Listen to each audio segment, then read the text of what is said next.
Bismillahirrahmanirrahim. Dear students, Assalamu alaikum. I hope students you are doing well.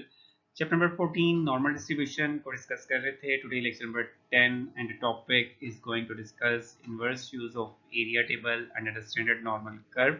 In this lecture we discuss the more than area situation. तो students आपने मेरे channel को subscribe करना है, अपना feedback ज़रूर दें. तो let's start the topic inverse use of area table under the standard normal curve with more than area situation. In the contents of this lectures, at the first point, I will discuss the brief introduction about the inverse use of area table. Then I will also discuss area table with the concept of the inverse use of area table. And the last point is the exercise question with more than area situation. First of all, I will explain briefly the topic inverse use of area table. In this topic, how can we learn inverse use of area table under the standard normal curve? The area table of normal distribution is designed to give the areas for various values of the standard normal variate z. But this area table can also be used to read the values of z for a certain given area under the standard normal curve. This is called inverse use of area table. Suppose there are 90% observations or area more than a certain point, say x naught. For example students हमारे पास 90% observations जो है वो cover हो जाती हैं एक point x not पे. तो इसको हम लोग जो है वो ड्रॉ करेंगे अपने एक नॉर्मल कर्व के ऊपर नॉर्मल डिस्ट्रीब्यूशन पे. फर्स्ट ऑफ ऑल स्टूडेंट्स आप लोगों ने एक्स की लाइन को ड्रॉ करना है. एक्स की लाइन के ड्रॉ करने के साथ आपने इस पे एक अपना नॉर्मल कर्व जो है इसको ड्रॉ करना है. तो ये नॉर्मल कर्व एक बेल शेप मैंने यहाँ पे ड्रॉ कर दिया. और उसके बाद नेक्स्ट आपके पास आपने इसका मीन जो है वो मिडल में लाई कर रहा है. तो उसके एक आपने लाइन मिडल में डॉटेड लाइन से शो कर देना. मीन वैल्यू आपकी यहाँ पर लाई कर रही है. It is a property of normal distribution. और 50% डेटा जो है वो लाई कर रहा है to the left of the mean और 50% डेटा जो है वो लाई कर रहा है to the right of the mean. तो ये आपके पास total area under the curve is unity. Then students आपने जो पॉइंट आपने ड्रॉ करना है एक्स नॉट का जो फाइंड करना है हमने. और ए पॉइंट आपका कहाँ पे लाई करेगा अपने कर्व के ऊपर. तो यहाँ पे एक्स लाइन के ऊपर इस कर्व इस पॉइंट को ड्रॉ करने के लिए आपने चेक करना है कि how much observations cover this point. तो गिवन है हमें कि अब 90% ऑब्जर्वेशंस जो है वो कवर कर रही हैं इस पॉइंट को. तो आपके पास इससे अबव जो है वो आपके पास 90% ऑब्जर्वेशंस हैं. तो एक्स नॉट का पॉइंट मैं लेफ्ट साइड पे ड्रॉ करूंगा यहाँ पे. और इससे आगे जो है वो आपके पास 90% ऑब्जर्वेशंस जो है वो कवर हो जाएंगी. और 50% एरिया जो है बिल्कुल आपके पास हाफ में है. और 40% एरिया जो है इसको रखा जाएगा 40% एरिया. और ये कम दोनों को ऐड करेंगे 40% एंड 50% एरिया. तो इट कंप्लीट्स 90% एरिया कंप्लीट हो जाएगा. तो इट मीन्स डैट कि ये वो पॉइंट है जिसके नेक्स्ट जो है वो आपके पास 90% ऑब्जर्वेशंस या 90% एरिया जो है वो कवर हो जाता है. इसको मैं अगर हाईलाइट करूँ यहाँ पे तो ये आपके पास ये पॉइंट ये एरिया है 90% एरिया फुल एरिया जो कि आपके पास 90% एरिया कवर कर रहा है ये वाला point more than this point. और देन स्टूडेंट्स आपने यूजिंग एरिया को यूज़ करते हुए हम लोग फाइंड करेंगे z की वैल्यू को. और इसके लिए आपको अपने एरिया टेबल में जो है उसको एरियाज को फाइंड करना है. तो आपके मिडल में जो है वो एरिया होगा और इसको आपने वहाँ पे 0.40 को आप फाइंड करेंगे और उसके कॉरस्पॉन्डिंग आप z की वैल्यू को जो है वो लोकेट करेंगे. तो उसके लिए आपने 0.40 को अपने बिल्कुल मिडल ऑफ द जो टेबल है उसमें फाइंड करेंगे विच इज़ द एरिया जो कि सारे एरियाज हैं. और उसके कॉरस्पॉन्डिंग आपके पास जी का पॉइंट होगा. तो 0.40 जो है वो आपके पास 0.3997 पे होगा. अगर आप लोग अपनी डायग्राम में जाके इसको देखें अपने टेबल में जाके तो 0.3997 यानी अप्रोक्सीमेटली इक्वल टू 0.40. और उसके कॉरस्पॉन्डिंग आपके पास हॉरिजेंटली और वर्टिकली आपने देखना है. सबसे पहले आप वर्टिकली देखेंगे. वर्टिकली 1.2 होगा एक नंबर. और आप जब उसे हॉरिजेंटली टॉप पे देखेंगे तो वो 8 पे होगा. तो आपके पास यहाँ पे z का पॉइंट जो जनरेट होगा विच इज़ 1.28. और नेगेटिव साइन आपने खुद से इसको यूज़ करना है क्योंकि आप लोगों का मीन जो है z का ज़ीरो है और आप लेफ्ट साइड पे हैं। तो इस तरह से आप लोग अपना inverse use of area table जो है उसको यूटिलाइज करके आप z की वैल्यूज़ को फाइंड कर सकते हैं। तो using this area table in inverse order we can read the values of z corresponding to the area equal to 0.40. The value of z is 1.28. तो इस मेथड से आप लोग जो है inverse use of area table से आप लोग अपनी z की वैल्यू को लोकेट कर सकते हैं। Now students, I will discuss the area table to find the value of z with the help of inverse use of area table. This is the area table of the standard normal curve. In this table we have the areas corresponding to the z values. तो students यहाँ पे हमारे पास जो है वो vertically z की values 1 decimal places पे given है और horizontally जो है आपके पास 2 decimal places पे उसका points given है। For example हमारे पास एक point हमने find करना है which covers या which has above 90% एरिया। तो पॉइंट आपका जो है वो आपके पास यहाँ पे z का पॉइंट लाई कर रहा है। इस पॉइंट को फाइंड करने के लिए स्टूडेंट्स आपने अपने एरिया को डिस्ट्रीब्यूट करना है और 90% एरिया को कवर करने के लिए 50% एरिया जो है वो आपका बिल्कुल लेफ्ट ऑफ द ज़ीरो है और 40% एरिया जो है वो ऑटोमेटिकली आपके पास यहाँ पर होगा। टोटल एरिया आपके पास दोनों साइड पे 50% है। तो आपने फर्स्ट स्टूडेंट्स क्या करना है कि आपने अपने एरियाज को जो है वो हाईलाइट करना है और एरियाज को यूज करते हुए आप z का पॉइंट जो है इसको कैलकुलेट करेंगे। तो यहाँ पे मेरे पास 0 टू z एरिया जो है स्टूडेंट्स यहाँ पे 0 टू z एरिया 40% है और मैं अपने एरियाज को जो है अपने टेबल में जो है इसको फाइंड करूंगा एरिया के अंदर और देन मैं z की वैल्यू को लोकेट करूंगा।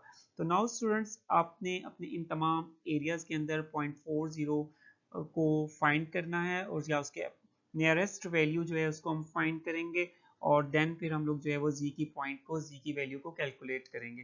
तो 40% एरिया को फाइंड करने के लिए आपके पास यहाँ पे जो वैल्यू होगी नियरेस्ट टू 0.40 विच इज 0.3997 और ये पॉइंट है ये एरिया है आपके पास एग्जैक्टली इक्वल टू अगर इसको अप्रोक्सीमेटली इक्वल टू 0.40 है और ये आपके पास corresponding to 1.28 this value from the left side और ये आपने इसको वर्टिकली यहाँ से चेक करना है 1.2 और हॉरिजेंटली जो है वो आपने ऊपर टॉप से 1.2 और ये आपके पास 8 पर है। तो 1.28 आपका z का पॉइंट है तो यहाँ पे जनरेट हो गया है। तो ये पॉइंट है आपका 1.28 इसको यहाँ राइट कर सकते हैं और ये आपका लेफ्ट साइड पर है 1.28 पॉइंट। तो इसमें हम लोग यूज करेंगे नेगेटिव साइन तो इसको इक्वल टू z आप राइट कर सकते हैं। तो कोई भी एरिया जो है स्टूडेंट्स आप लोग देख सकते हैं अपने एरिया के अंदर और उसके कॉरस्पॉन्डिंग z की वैल्यू को लोकेट कर सकते हैं by using area table of standard normal curve. तो इन दिस वे स्टूडेंट्स आप लोग जो है इनवर्स यूज कर सकते हैं इस टेबल का नॉर्मल कर्व का और अपनी z की वैल्यू को कैलकुलेट कर सकते हैं। देन फर्दर हम उस पॉइंट को कैलकुलेट कर लेंगे जो हमने फाइंड करना है जो कवर कर रहा है particular area. Now I am going to discuss the exercise question with the concept of the inverse use of area table with more than area situation. In this exercise question, we have the information mean value is 30, standard deviation is 5 और first point पे students हम लोग ने point एक find करना है that has 28% area above it और in the second part we have to find a point that has 90% area above it। तो दोनों क्वेश्चंस जो हैं वो हमारे पास मोर देन एरिया सिचुएशंस के अंदर इंक्लूड होंगे जिसमें हमारे पास एक पॉइंट जो हम लोग फाइंड करेंगे उसके अबव जो है वो आपके पास एरिया गिवन होगा उसको यूटिलाइज करेंगे और देन फिर हम लोग जो है वो z वैल्यू को कैलकुलेट करेंगे और देन उसको यूटिलाइज करके हम लोग जो है वो x वैल्यू तक फाइंड करेंगे x के पॉइंट्स को। First part, find a point that has 28% area above it and mu equal to 30 and sigma equal to 5 दोनों वैल्यूज हमें गिवन है म्यू एंड सिग्मा और सिंबॉलिकली स्टूडेंट्स हम लोग राइट करेंगे अपने क्वेश्चन को और एक एक्स नोट का पॉइंट हमने फाइंड करना है और इसके ग्रेटर जो है आपके पास एरिया और प्रोबेबिलिटी जो है एक्स की वो आपके पास 28% है, 0.28 इक्वल टू 0.28 राइट करेंगे। देन स्टूडेंट्स आपने अपने डायग्राम को ड्रॉ करना है और डायग्राम में आपने फर्स्ट ऑफ ऑल अपने एक्स का लाइन जो है इसको एक लाइन आपने ड्रॉ करनी है, एक्स की लाइन, और देन आपने नॉर्मल का एक कर्व ड्रॉ करना है सिमेट्रिकली डिस्ट्रीब्यूटेड, और देन स्टूडेंट्स आपने अपने एरियाज को शो करना है। तो normal curve y is a function of x, और 50% एरिया जो है वो आपका लेफ्ट साइड पे है मीन के, और 50% एरिया जो है आपका राइट साइड पे होगा due to property of the normal distribution 0.50। Mean value जो है वो आपके पास लाई करेगी बिल्कुल मिडल में which is mu equal to 30, और देन स्टूडेंट्स आपने अपना पॉइंट जो है इसको राइट ड्रॉ करना है कि कहाँ पर लाई कर रहा है। तो वो पॉइंट जो है वो आपके पास जो कवर कर रहा है वो आपके पास 50% area 28% area above that point, और उस पॉइंट से आगे जो पॉइंट आप फाइंड करने जा रहे हैं विच इज एक्स नॉट, और उससे अबव जो है वो आपके पास 28% एरिया है। तो ये पॉइंट जो है वो आपका राइट साइड पे होगा, क्योंकि अगर आप इसको लेफ्ट साइड पे रखेंगे तो ये आपके पास मोर एरिया हो जाएगा 28% से। फॉर एग्जांपल ये एरिया पॉइंट अगर आप यहाँ पे इसको ड्रॉ करते हैं तो ये उससे अबव जो है ये आपके पास ऑटोमेटिकली एरिया जो है वो ज़्यादा हो जाएगा, क्योंकि ऑटोमेटिकली आपके पास यहाँ पे 50% एरिया यहाँ पर है और ये एरिया ऐड होगा तो ये कहीं ज़्यादा हो जाएगा 28% से। तो so we have to decided draw this point to the right of the mean value. तो इसको हम लोग जो है यहाँ पे ड्रॉ कर लेंगे, और देन ये आपके पास जो रिमेनिंग एरिया होगा 0.5 को आपने माइनस कर देना है 0.28 से, तो रिमेनिंग एरिया जो आपके पास होगा वो ये 0 टू जी वैल्यू जो इसको आपने कैलकुलेट करना है वो 22% होगा 0.22। देन स्टूडेंट्स आप लोग जो है वो यूज़ करेंगे अपना इन्वर्सली अपने टेबल एरिया टेबल को यूज़ करेंगे और जी की वैल्यू को कैलकुलेट करेंगे, और जी की वैल्यू को कैलकुलेट करने के लिए आप अपने टेबल में जाएंगे और वहाँ पे अपने एरिया को फाइंड करना है, और एरिया को फाइंड करने के बाद आपने उसके कॉरस्पॉन्डिंग जी की वैल्यू को जो है उसको लोकेट करना है कि किस पॉइंट पे 22% एरिया जो है वो कवर हो रहा है। तो 0.58 आपको मिल जाएगा वर्टिकली और हॉरिजेंटली आप इसको देखेंगे, और z की लाइन पे आपने इसको ड्रॉ करना है बिल्कुल पैरेलल टू एक्स नॉट। तो ये मैंने यहाँ पे इसको ड्रॉ कर दिया, और z का मीन ऑलवेज इक्वल टू 0 जो कि मीन के बिल्कुल 30 के बिल्कुल कॉरस्पॉन्डिंग होगा। तो आपने 0.58 जो है वो पॉजिटिव वैल्यू ऑफ z जो है इसको फाइंड कर लिया, और इसको हम लोग यूज़ करेंगे अपने फॉर्मूला के अंदर z के फॉर्मूला में, और फाइंड करेंगे अपनी एक्स नॉट की वैल्यू जो हमारा पर्पस है इस क्वेश्चन का।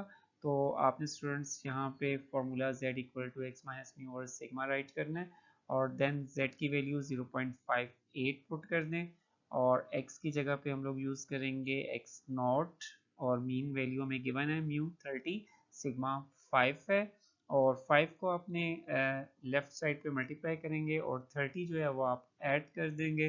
तो यहाँ पे आपके पास जो आंसर होगा विच इज़ 32.9, ये आपका पॉइंट है x का, जो कि जिसके अबव जो है वो आपके पास 28% एरिया होगा।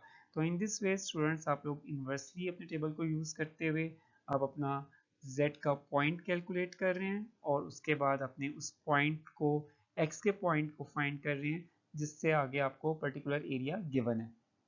Second part, find a point that has 90% area above it. This is also more than area situation जिसमें हम एक पॉइंट फाइंड करेंगे और उसके अबव जो है वो आपके पास 90% एरिया जो है वो आपको गिवन है। म्यू इक्वल टू 30 है, सिग्मा इक्वल टू 5 यूज करेंगे, और सिंबॉलिकली स्टूडेंट्स राइट करेंगे P of X is greater than X not equal to 0.90। X not का जो पॉइंट है उसके अबव जो है अबव में हम लोग राइट करेंगे ग्रेटर और इक्वल का साइन, और वो 90% प्रोबेबिलिटी और एरिया है, और हम लोग इन्वर्सली अपने टेबल को यूज़ करेंगे, और सिमिलरली हम लोग जो है वो z की वैल्यू को कैलकुलेट करेंगे।